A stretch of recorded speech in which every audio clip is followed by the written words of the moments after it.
ओम शांति। प्यारे भाइयों बहनों, आप सभी के लिए एक बहुत ही सुंदर और हम सभी के पुरुषार्थ के लिए प्रेरणादायक कार्यक्रम लेकर के आ रहे हैं। मेरे पास बहुत से भाई बहनों का फ़ोन आता था, मैसेज भी आता था कि आप जैसे प्रतिदिन बाबा की मुरली से 5 बातें सुनाते हो, वैसे ही जो बाबा की अव्यक्त मुरली 69 से जो चली है, उन मुरलियों का सार भी अगर 5 की जगह में 8 बातों में सुनाओ तो ये हम सब के लिए रिवीजन भी हो जाएगा। और प्यारे बाबा की मुरली जो कई बार हम चाहकर भी नहीं पढ़ पाते हैं, सुन नहीं पाते हैं, तो वो हमारे लिए एक प्रेरणादायक कार्यक्रम हो जाएगा। मैं बहुत दिन से विचार कर रहा था कि कब शुरू करें, लेकिन बाबा की, दादियों की और आप सबकी शुभ भावनाओं के कारण यह संभव हो पा रहा है। याद करो भाई बहनों, 69 में जब पिता श्री ब्रह्मा बाबा अव्यक्त हुए, कैसा वो दृश्य रहा होगा। किसी को कुछ पता नहीं था यज्ञ आगे कैसे चलेगा, बाबा का पाठ कैसे चलेगा, बाबा की पालना कैसे मिलेगी। एक प्रकार से एक नया चैप्टर, एक नया अध्याय बाबा की इस यज्ञ का प्रारंभ होने वाला था। पहला भाग वो था जब साकार बाबा को साक्षात्कार हुआ, बाबा के तन में शिव बाबा की पधरामनी हुई, यज्ञ की स्थापना का कार्य प्रारंभ हुआ।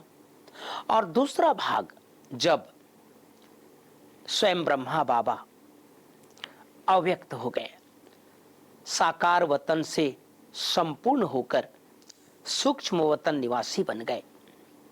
उसके बाद क्या क्या हुआ, क्योंकि हम सब तो साकार को, बाबा को, मम्मा को इन आंखों से देख नहीं पाए, सिर्फ उस दृश्य को सुनकर या पढ़कर हम कल्पना कर सकते हैं, या यूं कहें कि उस दृश्य को हम सामने इमर्ज कर सकते हैं। तो इन्हीं शुभ भावनाओं के साथ ये कार्यक्रम लेकर के आए हैं।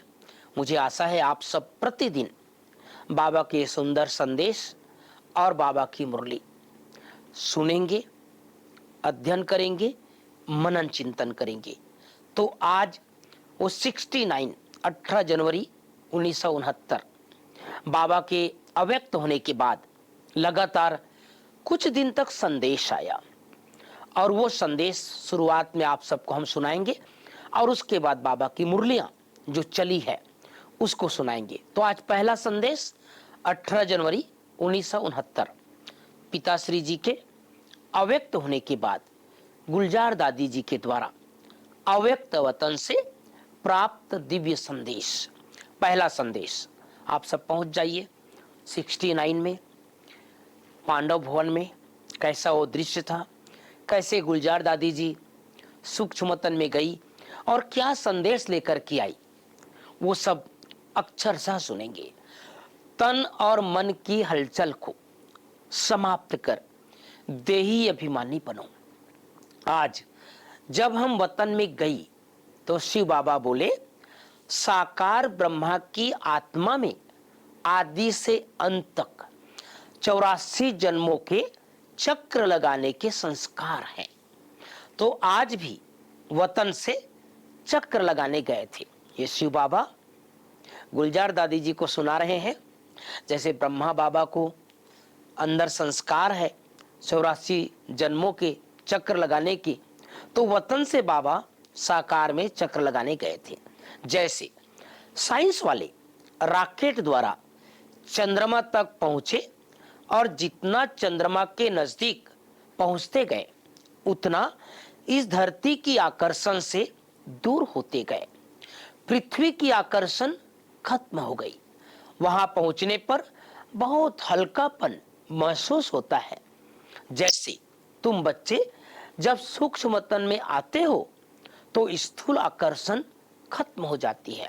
बाबा साइंस वालों को याद कर रहे हैं। अनेक बार आप सब ने सुना होगा कैसे जब साइंटिस्ट वैज्ञानिक ऊपर जाते हैं तो यहाँ के आकर्षण से दूर हो जाते हैं। तो बाबा कह रहे हैं धरती के आकर्षण से दूर हो जाते हैं, तो वहां भी धरती की आकर्षण नहीं रहती। यह है ध्यान द्वारा और वह है साइंस द्वारा। और भी एक अंतर बाप दादा सुना रहे थे। वह लोग जब रॉकेट में चलते हैं तो लौटने का कनेक्शन नीचे वालों से होता है, क्योंकि सारा उनका कहां कहां क्या क्या रिसर्च कर रहे हैं, वो कितना दिन वहां रहेंगे, इसका पूरा आकर्षण, उसका पूरा स्विच नीचे रहता है। लेकिन यहाँ तो अर्थात सूक्ष्म तन में जब चाहे जैसे चाहे अपने हाथ में है। इसके बाद बाबा ने एक दृश्य दिखाया। क्या दृश्य दिखाया वो सब अनुभव कीजिए। लाइट की बहुत ऊंची पहाड़ी थी।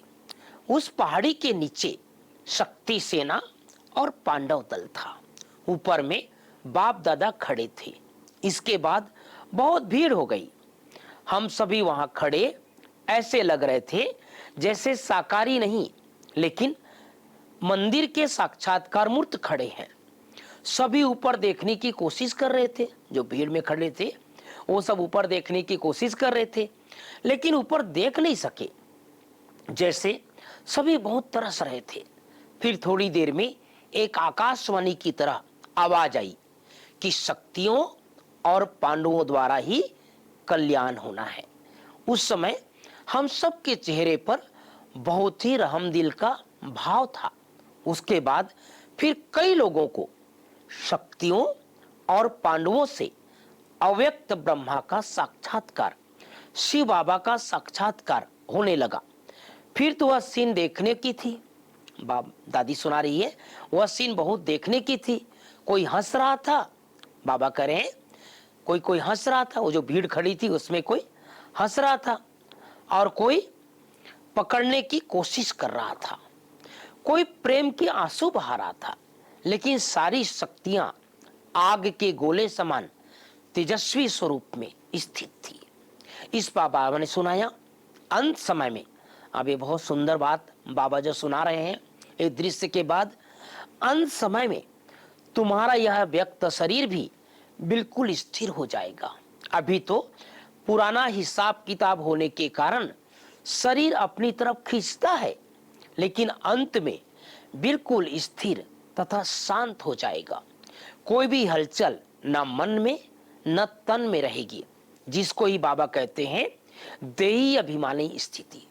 दृश्य समाप्त होने के बाद बाबा ने कहा सभी बच्चों को कहना कि अभी देही अभिमानी बनने का पुरुषार्थ करो।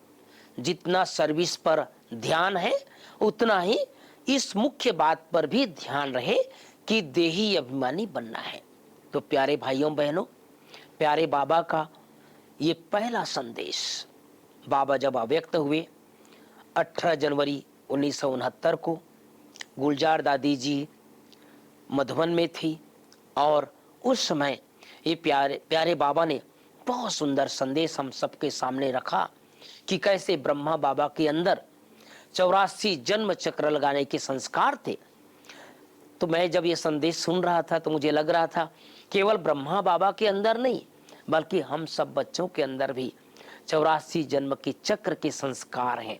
तो जैसे बाबा अपना 84 जन्म चक्र लगाते हैं वैसे ही हम सबको भी अंत में ये दृश्य दिखाई देगा कैसे कैसे हम सब ने भी 84 का चक्र लगाया। साथ में प्यारे बाबा ने हम सबको ये सुंदर अभ्यास करने के लिए बताया देही अभिमानी स्थिति, अर्थात तन और मन का हलचल समाप्त हो जाए। तो बाबा ने भले ये संदेश 69 में सुनाया है, लेकिन ऐसा लगता है जैसे ये आदि सो अंत अभी भी इसी तरह का पुरुषार्थ हम सबको करने की जरूरत है। तो आज सारा दिन ये संदेश सुनने के बाद ये सुंदर अभ्यास सभी करें कि मुझे देही अभिमानी बनना है, तन और मन बिल्कुल स्थिर एकाग्र करके रहना है। तो हमारी शुभकामनाएं हैं आप सबकी उन्नति प्रगति होती रहे। कल आप सबको सुनाएंगे दूसरा दिन का संदेश। बाबा ने क्या संदेश दिया, क्या हम सबको शिक्षा दिया, वो 69 को इमर्ज करके सामने ला करके इस संदेश को जीवन में धारण करेंगे। ओम शांति, ओम शांति।